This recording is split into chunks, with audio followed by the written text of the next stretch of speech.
This video will take you through the few easy steps necessary to use labor tasks in a work order. At their core, labor tasks serve as a way of building a detailed list of work that needs to be done to complete a PM or work order. You can create and assign tasks to different users, then track which tasks are completed and when. Let's take a look at the Labor Tasks tab in a work order. I'll select a work order for my CNC lathe. To edit my first task, I'll select that task. I'll start by adding a description of the task. Check and grease the chain on the chip conveyor. I'll assign this to one of my technicians by opening the Assigned To dropdown. I'm estimating that this will take roughly 30 minutes, so I'll add this to the time estimate field. This estimate is very important when calculating your work order backlog.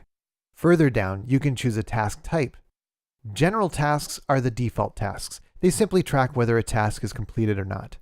Text result tasks let the user enter any additional text when completing a task.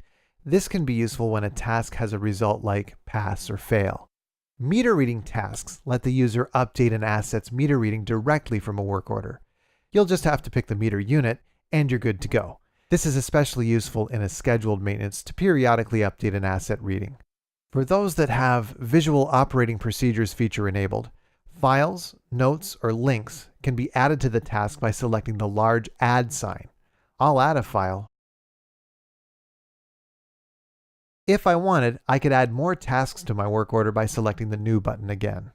Now let's look at adding task groups to work orders. Instead of adding individual labor tasks one by one, I can add a whole task group to the work order. Managing task groups is covered in a different video. To add a new task group, I'll select the Multiple New button. I'll pick my CNC Lathe Checklist task group, which is then added to the work order. From here, I can confirm the task group details. I'll assign all the tasks to the same technician. If I want, I can reorder tasks by selecting the Reorder button and dragging and moving the task. I'll now save my work order. All technicians assigned to tasks will receive a notification immediately.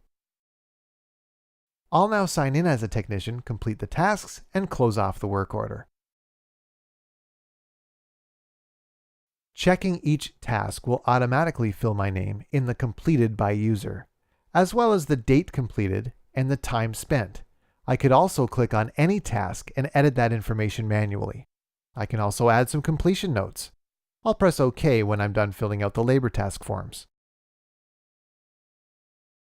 Once I close off the work order and save it, the hourly wage of the user is multiplied by the hours spent on each task to calculate the total labor costs of the work order. We can see this in the work log or in cost reports. And that's it. Thanks for watching the video.